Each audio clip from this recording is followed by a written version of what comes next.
Today's webinar is all about urban trees and how they can act to improve air quality in our neighborhoods. And I'm going to be pulling on a little bit of the research that I do. I'm an assistant professor of environmental science at the University of Alberta, Augustana. And this webinar tonight is actually presented by Canadian Tree Care, or sponsored by Canadian Tree Care, an arborist company based in Edmonton. And you'll see a little bit why that was a really cool connection to make as we go through this talk. So what am I going to talk about tonight? So a little bit about just introduction. Why are we concerned about air pollution? And an introduction to the urban forests. Sometimes people don't really make the connection between the city and the trees.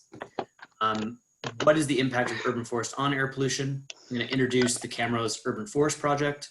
I'm going to look at modeling air pollution removal from this urban forest project and then talk a little bit about what our next steps are. So I think Gary did a great job of this last time, but just to kind of cover again, air pollution concerns. So health effects from air pollution include impacts on pulmonary, cardiac, vascular, and neurological systems. It has huge impacts overall, thinking worldwide. So it's linked to 4.2 million premature deaths each year based on statistics from the World Health Organization. And in Canada, even though we have much better air quality than many other places in the world, we still see links to about 14,000 deaths each year linked to air pollution quality. And so these are things that we need to be concerned about, but not necessarily even just the death part of it, but more about the economic impact, loss of work, hospital time, things like that. So a study from Health Canada looked at air pollution and looked at its economic impact, and it came up to about $114 billion a year.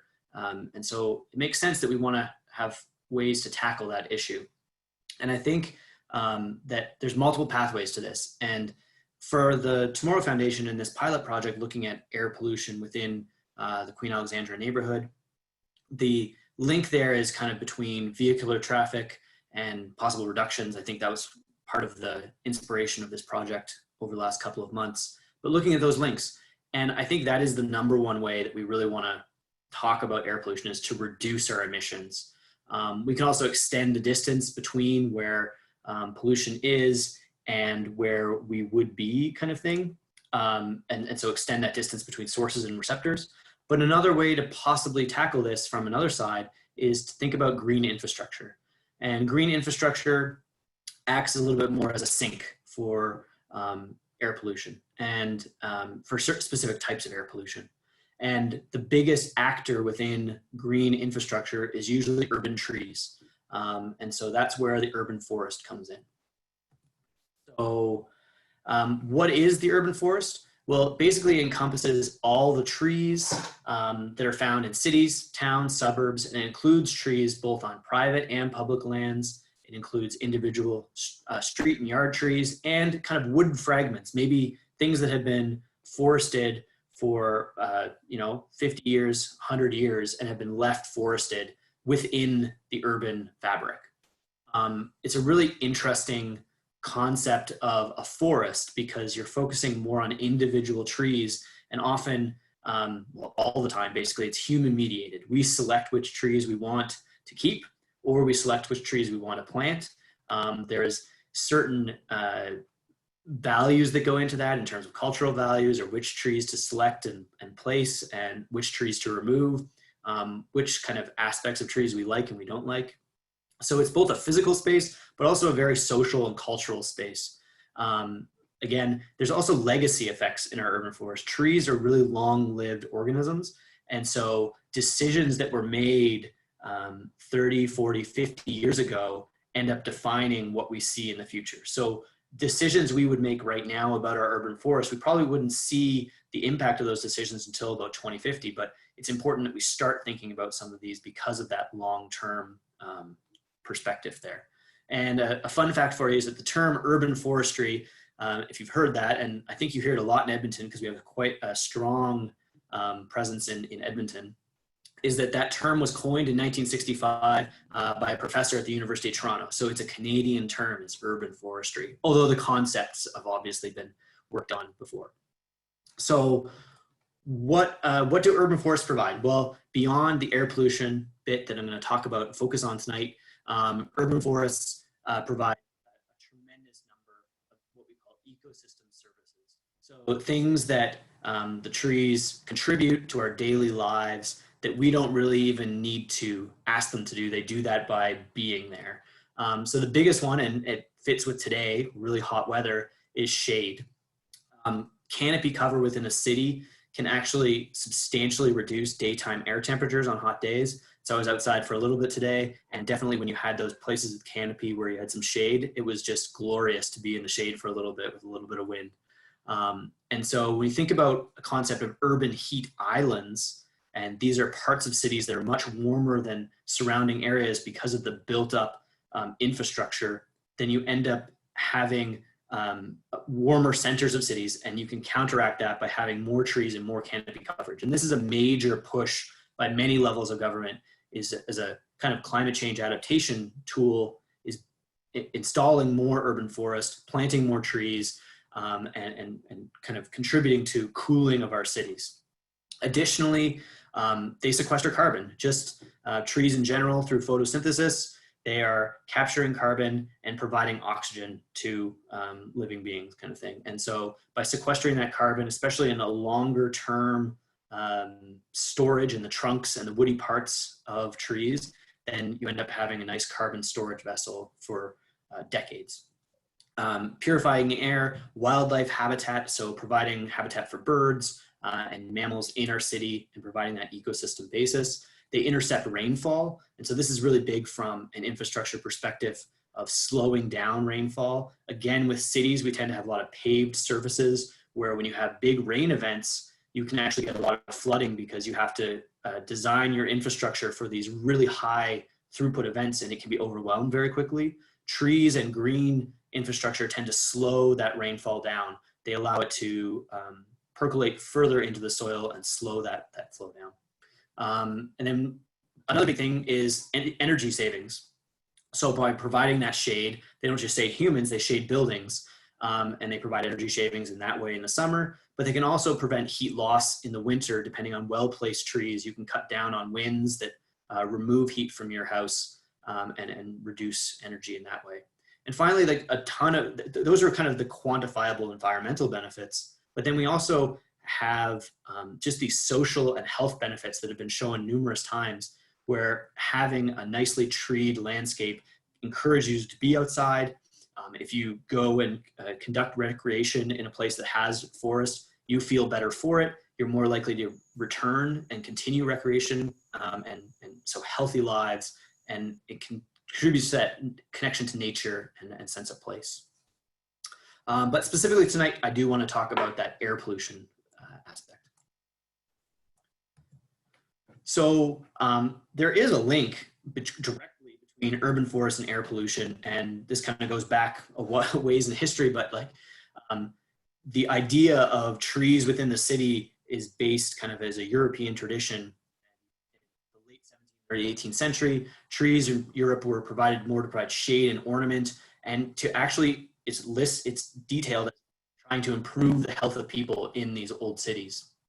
And I found this quote that I thought was too good to leave out, but in 1792, so a few years before the Tomorrow Foundation came around, the citizens of Philadelphia petitioned the mayor to plant trees in public squares because, quote, "It is an established fact that trees and vegetation contribute to the increased salubrity of the air," which is an excellent word that I really just want to use more often now. It means kind of healthiness of the air. And so at that point, citizens were already kind of making the connection between having more plants in city areas and urban areas as contributing to that air quality and healthiness, even if they didn't really understand what that exact scientific connection was. And then you had landscape design in like the late 1800s, and they were really looking at kind of using landscape design and garden cities to try to promote social progress and moral society and incorporate vegetation and more time away from kind of urban areas that were viewed as downtrodden and like unhealthy. And so to get that garden presence. And so then you think about integrating the forest into the city, and that's kind of where the urban forestry really starts picking up, is in the early 1900s. And then you have industrial development, which causes a lot of problems for forestry, where you start trenching infrastructure along streets, and installing sewer piping and wires and things like that. And that obviously impacts root systems. And so it caused a lot of problems for urban trees. But it really interestingly led to the development of shade tree commissions. And those shade tree commissions were dedicated to kind of planting trees and ensuring that canopy retained within cities. And specifically, when we talk about air pollution, then you go into kind of the 1940s, and there's certain areas, and I found a couple of really interesting photos that these are historic photos from Pittsburgh. If anyone's been to Pittsburgh, it's kind of in a unique geographic situation. But these are the 1940s, where you had a ton of industrial activity. And these are midday photos taken by what's called the smoke control group that was kind of responsible for measuring air pollution. So these are like midday photos of how much smog there was. And so that air pollution, the sense of urban kind of decline, and linking that to air pollution and needing to have fresh air and plants involved is really interesting and important. So how do trees reduce air pollution? There's three kind of main pathways for that. They can intercept particulate matter on the surfaces, so on the leaves and then stems and branches. Primarily, we're talking about the leaves there.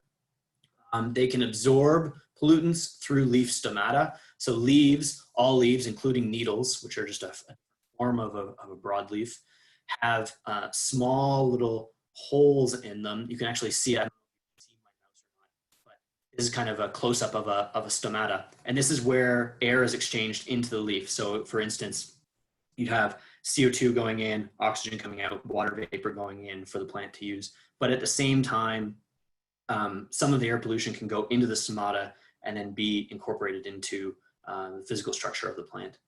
And then some air pollutants can be trapped in waxes on leaves, depending on the type of species and things like that. It's important to note, though, that intercepted particles, especially that particulate matter, is not kind of, once it's on deposited on the leaf, it doesn't necessarily stay on the leaf. There's this constant process of deposition and then resuspension, and deposition and resuspension again. And this really depends on a number of factors. And that's kind of the main focus here of a lot of the research, is kind of looking at particulate matter, especially particulate matter less than 2.5 microns, which has very clear links to health impacts, and looking at how vegetation can intercept that. And there's a number of factors that influence how air pollution is deposited on vegetation. So leaf area, so how much area do the leaves of a tree cover? And so there are, I haven't done this yet in my own work, but there are scientists who go out and kind of, we'll collect a tree, or a tree has to come down. And so we'll take that tree and we will pick every single leaf on the tree to understand exactly how much area those leaves cover, to get a sense of that space that it covers. Additionally, you can scale up and take the whole canopy and then do canopy coverage. And of course, that's going to be different for different species. So if you think of the elms that are very common at Edmonton, they have a nice vase-like kind of shape and a very broad canopy. They're going to cover more space, and they have broad leaves, so they kind of intercept quite a bit of air kind of thing, and so they can have that more of that retention and interception of air pollution. But additionally, if you think about evergreen trees, so coniferous trees like spruce and things, especially spruce, I guess, is that they actually have a tremendous amount of leaf surface area, because the needles each can be kind of a site where air pollution can be retained as well. And so one of the things that we look at is species differences. And in the models that I'll show a little bit later, they're actually not worked in very well. And I'll talk about that in a second. We also want to look at the canopy longevity. So I said that, the entire tree can intercept air pollution or intercept air particles, which is true, but you're more likely obviously to intercept particles when your canopy is out. And so if we look at the annual phenology of when leaf out happens and when leaf drop happens, that's kind of the time when you have your largest leaf canopy. And so thinking about that in different places, in Edmonton, obviously, in Camrose, where I am, being further north, we have a shorter growing season, so less time when those leaves would be out to fully have that interception. And probably one of the most important things, and this is worked into some of the data that we work with, are weather conditions. So wind is the greatest driver of that interception and then resuspension of particles during dry periods. So when it's dry, these particles are landing on leaves and being intercepted, but then being blown off again. And there's kind of models that are looking at what that works with depending on wind speeds and your type of leaves. But it's also important about precipitation. We've had a quite wet summer this year, and that precipitation can actually act to wash particles off the leaves to the ground or remove particles from the air, and then they kind of go into the soil where they can be resuspended from the soil, but they're more likely to be kind of stored into the ground. And so that precipitation can actually create more permanent removal of air pollutants. And finally, temperature. Temperature can impact, well, both of those other things, but also can impact the release of volatile organic compounds, and I'll get to that in a second. So what types of pollutants are we interested in? And these came up last time when Kevin was doing his graphs, is that nitrous dioxide is one that we look at. Sources there are primarily industrial sources, cars, things like that. We're looking at particulate matter 2.5. It's a subset of what we say is particulate matter 10 micron. The models that I work with, and I'll talk about this a little bit, but is only looking at PM 2.5 as a subset. 2.5 has a few more health links, and that kind of is related to, it's kind of a secondary thing. It can't be primary, but it can be secondary and formed from nitrous dioxide and sulfur dioxide. And so sulfur dioxide is more about industrial sources. And then we also have ozone, and ozone is kind of a secondary creation in the atmosphere, and that comes into from sulfur dioxide and nitrous dioxide, but also can incorporate volatile organic compounds as well. And finally, we can have heavy metals, and I'll talk about a little bit about that at the end. We're also looking at carbon monoxide as well. So I mentioned, can trees contribute to air pollution? And it is true that they can, because all living vegetation synthesize and create volatile organic compounds. These are VOCs, because you can also have VOCs that are created through industrial processes, but these are naturally produced VOCs and emit them to the atmosphere. And they take part in these chemical reactions that are taking place in the atmosphere around us and can lead to the formation of ozone. And so a typical urban tree population can contribute to the order of 10% of ozone concentrations within large cities. So there is a contribution of urban trees to pollution. But overall, when you look at the sophisticated assessment of these, trees are removing way more particulate matter and pollution than they are producing it. And so there's kind of a possibility to create like an urban tree air quality score, which might kind of show you the benefits. And especially there's some species that are more likely to produce organic compounds than others. And so if we're selecting species, like we said, the urban forest is designed or mediated by humans in terms of we choose what we want to plant where, we can specifically choose things that are better to plant for their characteristics, including air pollution. The other way that trees can contribute to air pollution is actually through poor design. And it's through design, and I say it's poor design, because if you have these large urban canyons where you have large buildings alongside, and then you put trees in those urban canyons, it's a stressful location for the trees, but also it can impact how air movement happens in those canyons. And it can actually prevent air from moving in and air from moving out, and actually can capture and create a little bit more ozone in given places. And so this is really about designing urban landscapes in the right way and incorporating this knowledge into that design. Okay. So that's kind of our intro, and now I'm going to talk to you about the Camrose Urban Forest Project. So I work at the Augustana campus, which is a faculty of the UofA in Camrose, and my background is actually as a forest ecologist. I work primarily in alpine forests and northern forests in Canada, but when I arrived at Augustana, I was kind of thinking about it, and I was impacted a lot actually when I was in Ottawa by the presence of the emerald ash borer there, which led to the removal of vast amounts of urban forest throughout residential areas. Like sometimes up to 70% of the trees just along streets were just all removed. And it was this kind of change in my mind and seeing people, how they reacted to the loss of trees. We don't always recognize the trees, but when we remove trees, then it's kind of, well, they were always there and now they're not. And so even on the sense of not knowing necessarily the benefits they provide, but just about kind of the aesthetic value they provide to a neighborhood can shift greatly. And so I've been thinking a lot about bringing kind of some of my forest ecology approaches to the urban forests domain. And this seemed like a perfect time as I started my position to kind of pivot a little bit, do that. And so I needed some data. And so what I did was I started this Camrose urban forest project. And this picture in front of us here is from a drone, and it kind of captures what we call the Augustana neighborhood, which is just north of campus and is about, I would say, about 10 blocks. The major street, I think people can see my mouse, but I'm not sure. This is Highway 13 that basically goes all the way through Camrose and then out to the Saskatchewan border afterwards. So there's kind of a well-defined area here.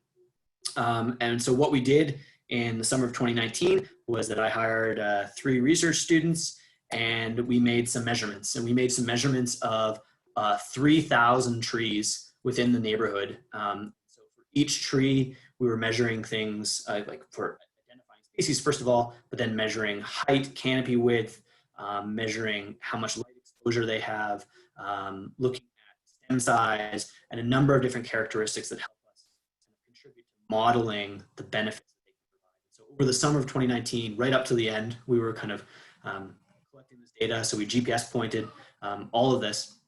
And some of you might be familiar with similar inventories that exist in many cities. I know Edmonton has some great open source data that you can use to look at public trees that are in Edmonton.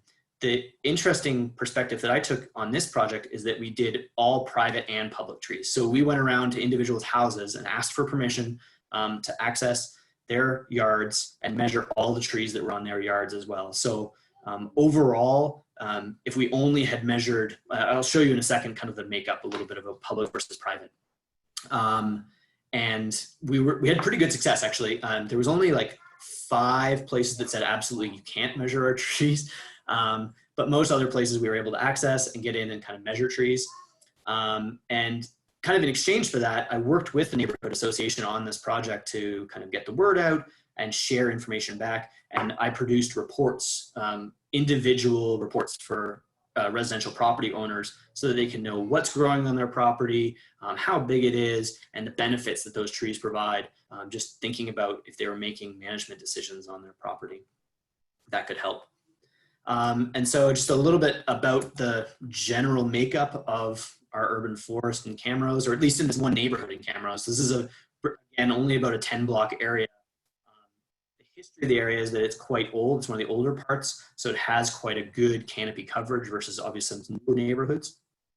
But basically, we have about 20% ash, Fraxinus is ash, 22% spruce, which is Picea, Acer, which is maple. These are the genuses, by the way, is about 14%. Elm makes about 8%, and you see some other ones at 5-7%. So other represents basically anything that had less than 50 individuals or less than 2% of the total. So coming together, other represents 7%. And basically, this is just interesting to look at in terms of a healthy urban forest. Usually the numbers say that you should have no more than 10% representation of any given species, and probably no more than 15% of any given genus. And so we're quite overrepresented in Fraxinus and Picea, and that's the spruce and the ashes. And we'll see a little bit more about that in later in the presentation. And so in terms of ownership, this is where I think it's extremely valuable to take this approach. I don't know if it can necessarily be repeated over a larger area completely, but we did this complete inventory, and we show that if we only measured public trees, it's about 560, whereas we would have left out well over 2,000 trees that are being represented on the private lands.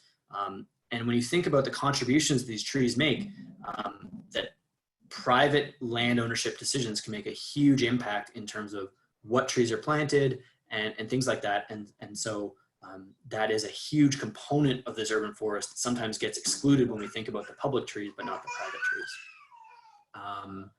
And so the first thing we did was we wanted to look at, okay, overall, what kind of valuation is there on these trees?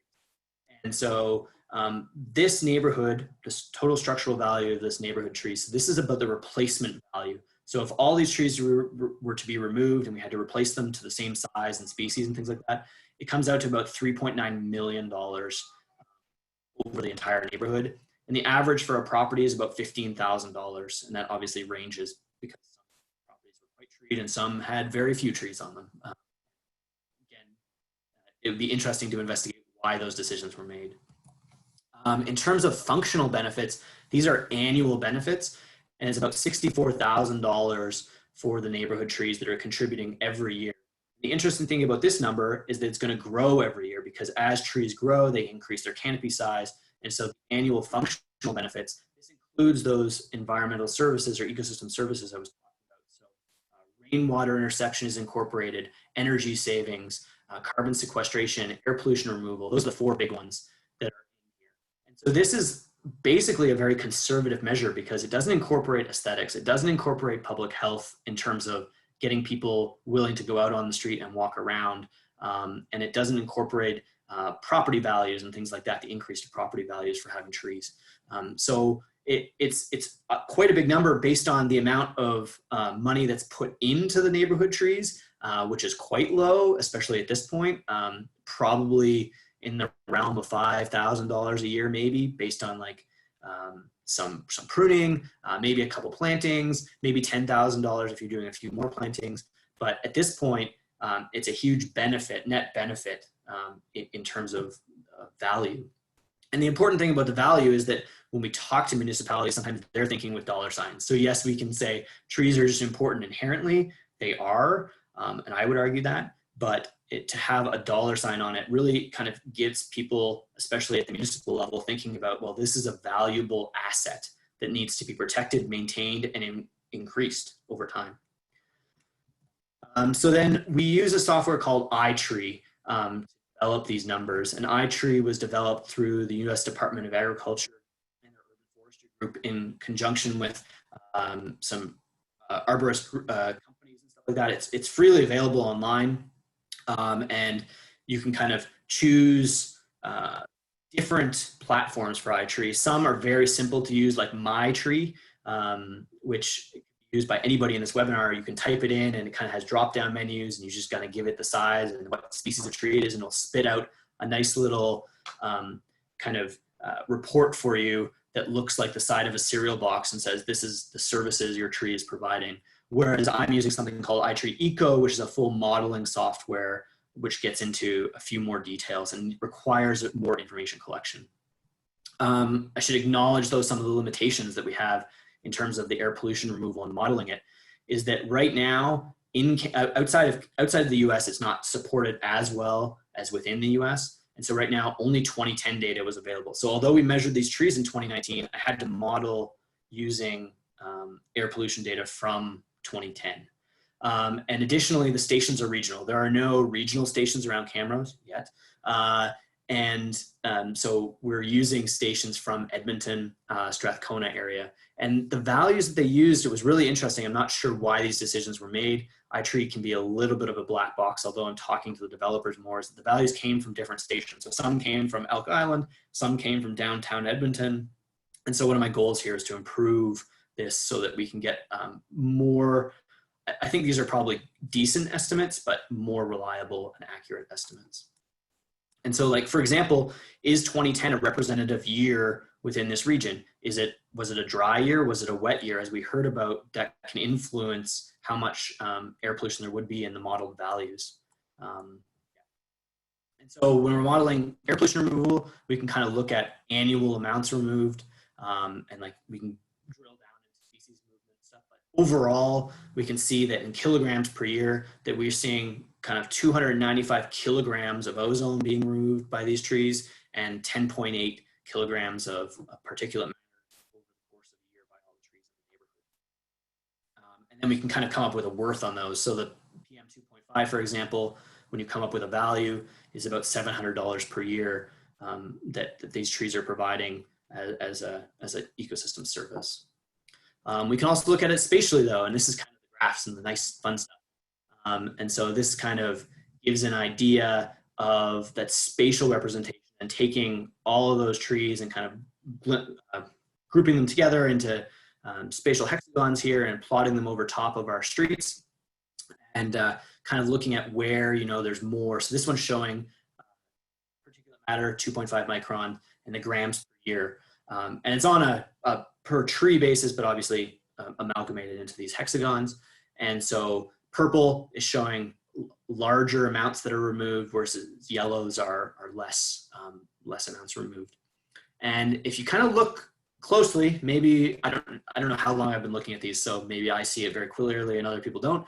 But if you look clearly, you can see kind of down the streets, there's actually generally a pathway of purple kind of that we see coming down some of these major streets. And that's a little bit related to the presence of public versus private trees, that these street trees along these public right-of-ways are probably playing an outsized role. And so if you look at individual trees and plot that, kind of this is just a scatter plot. This is again, particulate matter 2.5 removal grams per year. And every dot here represents a tree in our neighborhood inventory. So just about 3,000 trees. And what you can see, and then I've colored it. So red ones represent private trees and blue ones represent public trees. And so if you were to look at it, like I've got some opacity kind of things going on here. So there's not too many blue ones that are hidden down under this. Like the red is really concentrated here lowly, PM 2.5. And this is plotted against stem diameter, so the size of your tree as well. And the blue ones are kind of a little bit up here. And so the street trees, there's fewer of them, but they're a little bit larger and they seem to have a wider canopy, which is really important for that PM 2.5 removal. And if you think about that, that's probably related to the way that they were planted and the decisions that were made and when they were planted. If you look at the numbers, what we can see here is that the total PM 2.5 removal for municipal trees is about half of what the private trees are. And that's simply because there's more private trees. So overall, the private trees make a difference. But for every private tree, you can see that it's like almost 1/6 of every municipal tree. And again, that comes back to the value of public trees along the streets, where they're usually put in when this neighborhood is developed, and then they're maintained. And so they have more space generally. They're kind of pruned and not necessarily watered all the time, but they have more space to move into to have a wider canopy. And then on the private side, you have individual homeowners who come in, they plant trees, and then another homeowner comes in and says, you know what, I don't really like that tree. I'm just going to remove it. And so they don't get as big necessarily, and that those benefits don't accrue over time because they don't get as old. We can also look at the air pollution removal data over time. And so here we're plotting it over a year and looking at kind of when it's high and when it's low. So I've split it up here. You should note that the y-axes are different for each of the pollutants. Carbon monoxide at the top, NO2, ozone, PM 2.5, and sulfur dioxide at the bottom. And what you can see is that there's a lot of variability in some of the summer months, but you usually have a peak kind of in the summer when obviously the canopy is out, but they're removing more. And I think there's also we saw some of the graphs from last time, there's generally a peak in the summer, especially with nitrous oxide, where you have some interesting trends there that are going on, and we have to investigate those a little bit more. And when we think about air pollution removal, is that then, okay, so which trees, which species of tree are removing more pollutants? And so I kind of worked some things here, and I gave two examples. So on the left is particulate matter 2.5 microns, and on the right is ozone. And this kind of happens to work out with the right colors, where you have kind of your plains cottonwood or your hybrid poplars kind of thing are removing quite a bit simply because of the way their canopy grows. You have your silver maples, your willows, and then of course your elms are also quite important based on, again, the canopy size and the width that's there. I then kind of went into looking at some of this VOC creation, the pollution generation. And so this same idea of plotting all the trees over space and looking at how much pollution they generate. And specifically, this is looking at both volatile organic compounds. I can combine them or split them, but I decided to put them all together. And you can see it's really interesting here that the approach is interesting and working, but use kind of a couple of hotspots. For the most part, there's not much in the way of VOCs being generated. And again, we can go into the species and look at that. And so looking at kind of which species tend to generate the most volatile organic compound. This is median production based on species. And other than the plains cottonwood, which is still showing up here, the poplars seem to produce quite a few of the VOCs, is that you generally see blue spruce, Norway spruce, white spruce. So like the spruces and conifers tend to produce a few more of those. So a big question then comes up is like, how can you contribute to this side of the air pollution kind of perspective? I have included both here. I think number one, again, is that yes, green infrastructure can play a role in reducing or improving air quality, but it needs to be kind of almost secondary to reducing the amount of air pollution that we're creating. So active transportation and public transit is always going to be kind of the first way to go to reduce sources of air pollution. Considering fuel efficiency when you drive and energy efficiency at home. And it's interesting because the trees that you plant around your home can also have an influence on that energy efficiency. So trees are coming at it from both ends a little bit. But then increasing greening in your neighborhood, and speaking for trees, is that yes, we should plant more trees. And that means planting the right tree in the right place. And you can always have an arborist, and you should always be seeking out certified arborists. That's a big thing for me, because there's kind of a lot of, I like to call them two guys in the chainsaw companies that are around, where it's like, cool, we'll cut down your tree for you, no problem. But a certified arborist is trained to look at the tree, problem solving measures to kind of retain those trees, because it's really important that, and we saw that in one of the graphs earlier, is that the larger the tree gets, the more benefits it provides. And so if we plant lots of young trees, that's great.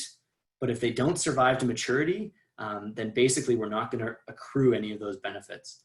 And so we need to care for the young trees so they become established. So that means ensuring that they're watered and properly pruned at the start of their life so that they can kind of have good structure and not have to be removed for any reason. Planting again in the right place and the right species in the right place, but also protecting the large trees that are in our neighborhoods.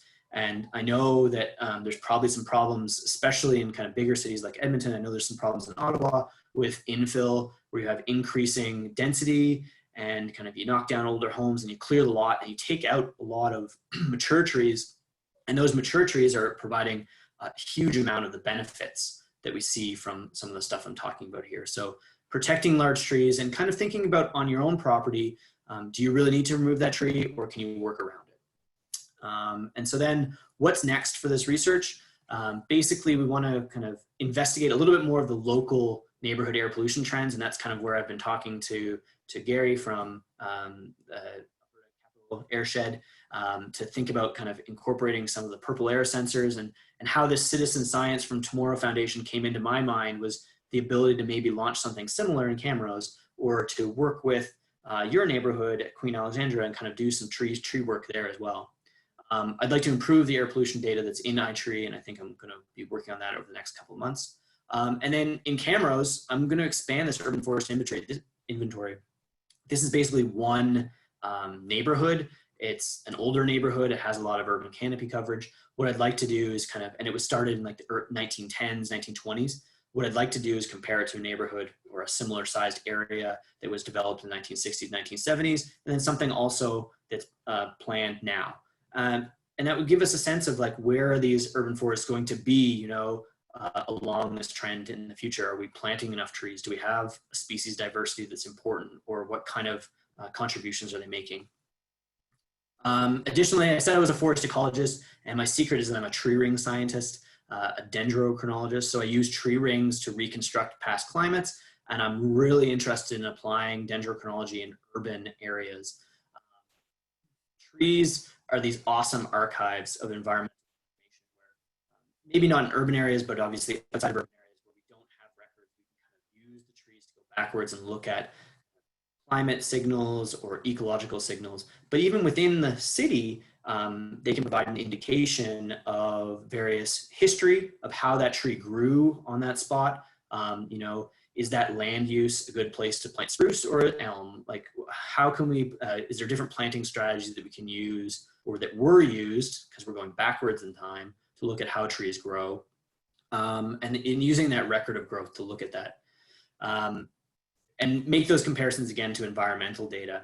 One of the things I mentioned earlier, one of the types of pollutant was heavy metals. And there's actually been some work in urban areas where you can go and core these trees, or if you have a larger section from a tree being removed, you can test and look at concentrations of those heavy metals that have been incorporated into the tree structure over a long period of time to look at these and create these kind of longer term records of pollution.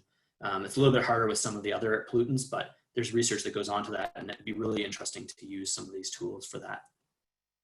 The big thing for me in urban climates is in this region, we're seeing warming, we're seeing increased temperatures. How are trees responding to that? How have they responded over the past, 20, 30 years? And how does that inform what we should be planting and where we should plant? So that's about it for me. And I'd be happy to answer any questions. I'd like to give another shout out to Canadian Tree Care and Classic Family Companies for sponsoring this webinar. Thank you very much. Thank you, Greg. That was an awesome presentation. I know I've got a few questions, but we'll hand it over to other people. I don't see many questions in the chat yet. So if you do have a question, just go ahead and unmute yourself and let Greg know what you're thinking. Yeah, absolutely.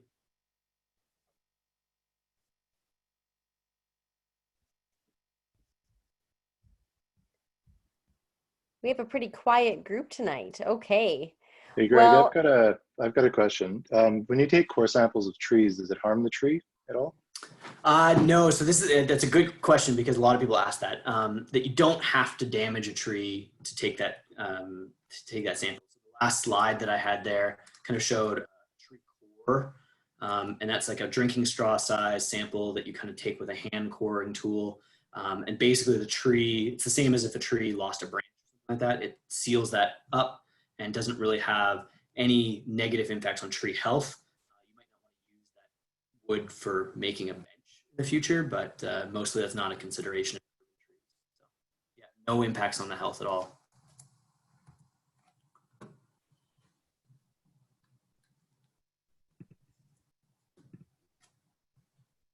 I see there's another question in the chat here from Sandra. Do you have any thoughts on how your research could inform policy?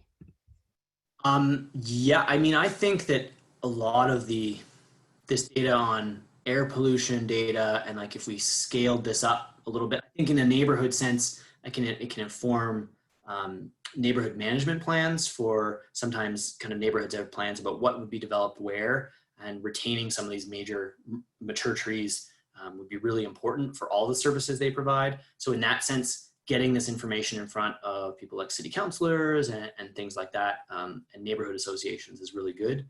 But the big thing that I think from the combination of looking at future growth is understanding how do we choose what we're going to plant now for the future because of those legacy effects, and how do we choose which species we're going to plant now if 20 years from now we're in a very different hardiness zone or things like that. So we should be considering those kind of things. I see another question from Elizabeth here. If I were to put input data from the trees on my property to iTree, would that data be saved in a larger data set or simply be for private use? It would, so mostly, yeah, it would be basically your private use. So the only people who have access, like I send my data away to be like computed in the cloud kind of model by iTree, and they send it back. So I think they do have a record of it somewhere, but most of their tools are basically just online that you can type in kind of the DBH of your trees or the size of the stem, the species and where it's located, and it would tell you like basically your values that are coming back, and no one knows that data except iTree. So it doesn't really contribute to a larger data set, kind of like iNaturalist or anything like that at this point. Yeah, and I'll just jump in. That's one thing, Elizabeth, that sort of jumped out at me. I think it would be interesting, even as Tomorrow Foundation, perhaps working with Greg and a few other people, perhaps who are on the webinar here tonight, just around gathering that data on private property and starting to collect that in a central location so that we can use it for things like when neighborhood renewal comes through and replanting trees as they go. I see we've got, I cut off somebody who was going to Yeah, ask. someone was going to talk, I think. Yeah. Yeah, who was that? Go ahead. Oh, that was me. I was wondering, so all of the calculations, you indicated that you want to update the air pollution information in iTree. So is a part of your research also actually trying to take some measurements from the trees that you're studying to assess their actual, what it's like in Camrose to do it? Because that's very different from what happens in some of the US states. Yeah, absolutely. I like right now the air pollution data that is being used for like all the data that you saw, it comes from Edmonton. So that's the closest air pollution stations that we have. I'd like to establish something that can be used within Camrose itself. But I'd also like to just kind of have more options about which years so I could match, the measurements we took in 2019 match with the pollution year, the measurement year of that air pollution, rather than kind of having it be backdated by a decade almost. And I would like to work, and I've talked a little bit to the capital airshed. I guess Camrose is now part of the capital airshed, which seems pretty big for a capital airshed, but we might be able to install some stuff here that would have just a general regional kind of idea. And I don't know if that's high resolution enough data for iTree or not, but it's one push that I'm kind of going through to think about individual tree species and where to measure.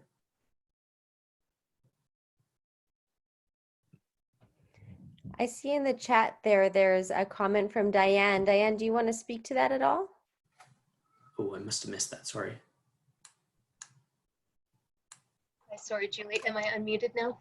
You are, yeah. Okay. Yeah, I just wondered, I heard a neat radio program on CBC, and I think it was out of the UK, and they were recommending planting and maintaining these tread rows, basically hedgerows of shrubby trees.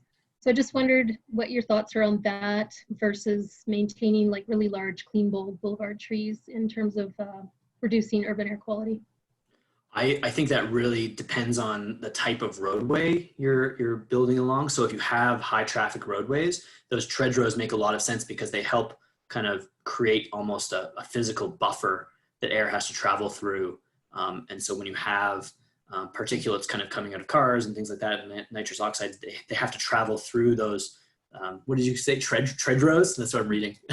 That's a good name. But then overall though, those shrubby trees still like on the size that you have to keep them for, municipal safety laws and not blocking signs and things like that, it wouldn't equate to bigger mature trees. So I think they both have a role, but I think it would just depend on the design of the street and what kind of traffic you're expecting there. Thanks. I got a private question from someone asking if are there any fruit trees planted along roads or streets, and how long would they live? I know in Germany there are wild apple trees along streets outside in the countryside, and people can harvest them and pay a small amount to do so. Do you have any comments on that one? Yeah, it's actually kind of a kind of secondary part of this project is that we were figuring out what the species of all these trees were. And so we figured out how many fruit trees were in the neighborhood. And it ended up being quite a vast amount. And there was interest in having opportunities for picking. I know in Edmonton, there's a fantastic group, Fruit Rescue Edmonton, I believe. And they'll kind of organize volunteers to come and pick your fruit if you have too much fruit in terms of kind of making sure that food does not go to waste.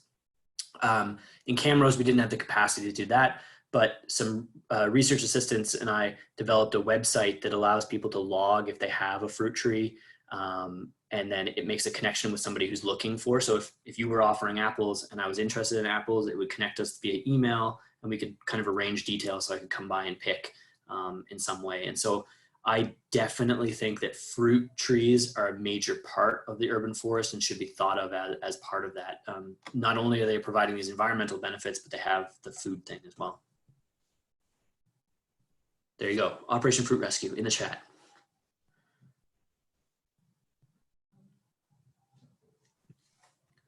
I see that Elizabeth did post that she might be interested in collecting that private tree data through Tomorrow Foundation. So if there were others who were interested in that, shortly I'll be posting a post-event survey. You can either indicate your interest in the chat here, or please fill out that survey. It's just 5 questions long, and you can sort of indicate that in the survey. And then I can get in touch with you post-event. Are there any other questions for Greg about his presentation? There's another question in the chat, Julie, from Jenny. Oh, thank you. Go ahead. I can read it for Jenny if you would like, Jenny. How did you calculate the structural value and annual functional benefit of neighbourhood trees? Good question, Jenny. So basically it's a modeled value based on primarily the size of the tree and mostly the size of the canopy. So not just the stem size, but the size of the canopy. And then based on the inputs from weather data and air pollution data, then kind of you think about also there's values for given species of tree. So what is the cost for a spruce versus an elm? And then how big that tree is. There's models to kind of figure out, okay, it takes this many years to get to this. They don't actually incorporate age yet into the models, but just how long it would take and what the contributions would be. And so by adding all of that up, it comes up with what we call a replacement value or a structural value of the urban forest. And then the functional values are a little bit more dependent on, you know, how much precipitation you receive. And all of these things are also scaled for the health of the tree. So we're assessing the health of the tree as well, because a big unhealthy tree doesn't provide nearly as many benefits as even like a smaller, really healthy, well-maintained tree. I see Marcel has a really interesting question there. Do you want to ask it, Marcel? Sorry, I can't see the chat. I don't know how to get the chat. Yeah. I'll facilitate for you. Okay. Okay. I was talking to Greg there about facilitation. You ask your question. It's really great. You want me to ask? Go for it. Okay. Okay. I think Edmonton requires compensation for damage to public trees. Could be from a road construction project or building construction, whatever. And that compensation is based on a dollar value of the tree. But to my knowledge, there's no such compensation mechanism for private trees. Are you aware of any municipalities that require compensation for private tree removals? And also, if the compensation might be based on some sort of measure of removing pollutants instead of just dollar value? So the Arboriculture kind of Society of Canada has like a handbook basically with all the species in it, and it gives an idea of replacement values, and then you kind of multiply it by a couple different factors, so like the size and the health of the tree. And that's kind of probably what the city would use in terms of their public trees if there was damage to them. I've actually seen the fantastic signs in Edmonton. Camrose is really lagging behind in this kind of thing where you have a construction project and you have fences up around it, and it's like, this tree is worth this amount. If you damage it, you're gonna have to pay us this amount. And so those are fantastic. In terms of private trees, it's fascinating. I've been doing some looking within Alberta and I've been talking to some people. It seems that across Alberta, there is no municipality that I've seen so far that has a private tree bylaw. In Ontario, these are becoming very prominent, where if as a private landowner, you make decisions, either you have to just fill out an application to remove a tree, and usually they're focused on the largest mature trees, which I talked about provide the most benefits, so you want to retain those. And so generally it's kind of talking about based on a 40 centimeter or 50 centimeter tree. At that point, you'd have to get an arborist to come and look at the tree and assess it and say, this doesn't need to be removed or it does need to be removed. And then you have to pay something to the municipality for the loss of those benefits. I don't think they incorporate necessarily the same valuation that I've incorporated here, but it probably has it represented as broadly as it can be. I see that Perry made a comment about Northwest Van maybe having a bylaw like that. Yeah, I think that some places in BC do as well. I was on a course with a bunch of BC arborists and municipal folk, and they seem to be thinking about that and protecting those trees for exactly this reason. Especially there, it's a stormwater interception and an urban cooling kind of thing. And I know Ontario has a bunch. I think Winnipeg might, but I don't really know. Like I said, in Alberta, I don't think we have any. I see that Karen has a question.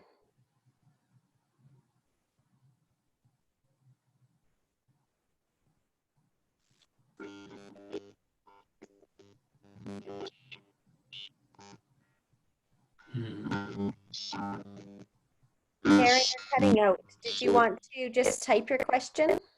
And I can yeah, sorry, I can't hear you, Karen. It's all Daft Punky.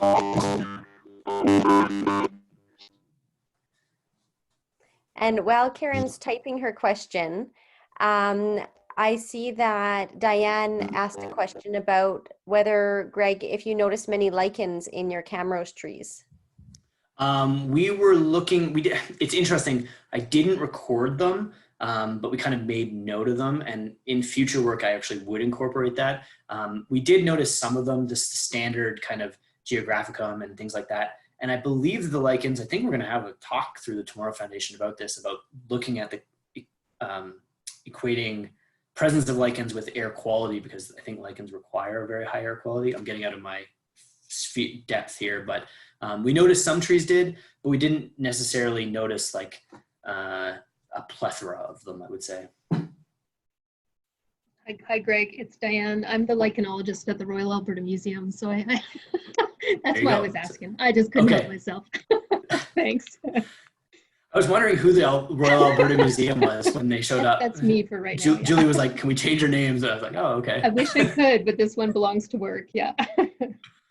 I think it's a great question. I think someone is going to be presenting here, right, Julie? Like someone. Yeah, that's Chris. He's a sustainability scholar working with myself in the city on this project. So yeah. That's awesome. Can't wait to hear more about it. Yeah. So that was a great segue. Karen, don't worry, we will get to your question, but I'm just going to put the registration link for Christopher's chat about lichens into the chat if anybody is interested in that and would like to register. And then just a couple days after Christopher's chat, Diane's going to be taking us on a lichen walk through the Edmonton River Valley. So I will also post that to the chat. You can watch for that in just a couple of minutes. Karen, would you like to try talking one more time, or should I just read it?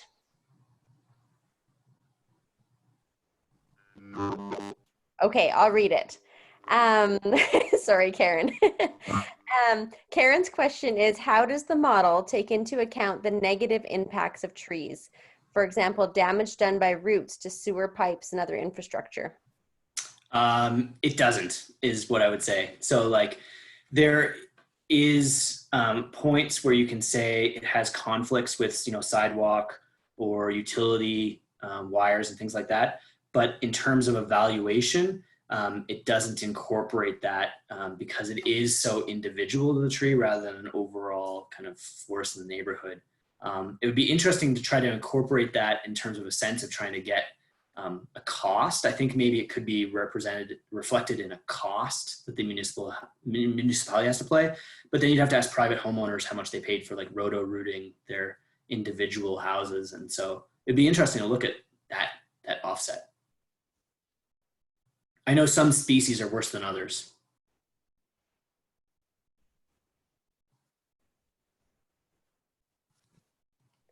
Okay, we've got a bit of a lull in questions, so I will confirm that I have that webinar link up there. The Lichen Walk is on its way.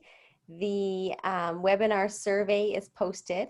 We set to have the webinar presentation plus Q&A for about an hour, which is where we are right now, but I'm happy to keep it going for a couple more minutes if anybody does have more questions. Once we are feeling like we have all our questions out, or maybe Greg's like all tired out from all of this. Just hot in here. I don't have enough trees. What we'll do is we'll get into the citizen science pilot, and the folks who've been involved in that project so far will be giving their updates to one another. And if you haven't been involved so far, but you're kind of curious about it, you are more than welcome to stay on for that. That piece of the meeting will not be recorded. It's just for chit chat and project planning. But I did want to invite everyone to that. So I'll just leave the chat up for a couple more minutes and people can post their questions if they have them.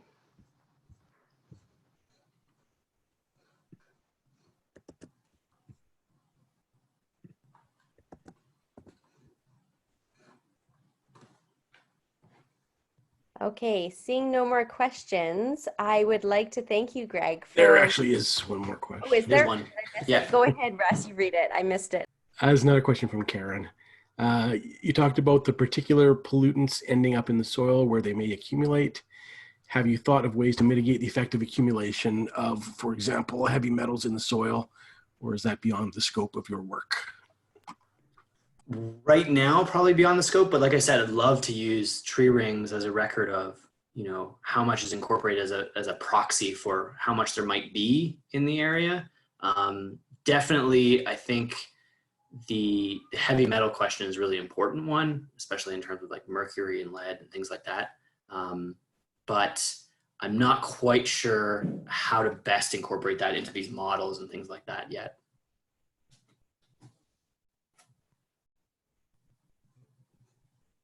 Okay, so one last comment I'll make is it looks like there was a bit of back and forth about the tree bylaw idea. So if anyone is interested in exploring that idea further, please reach out and get in touch with me.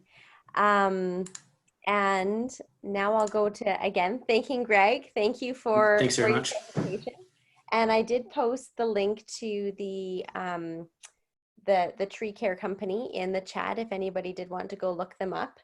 And I'm really happy that you heard us on CBC Radio and you decided to reach out and get in touch with Tomorrow Foundation. It's been wonderful getting to learn about your work, and I'm excited to continue working with you. So thank you.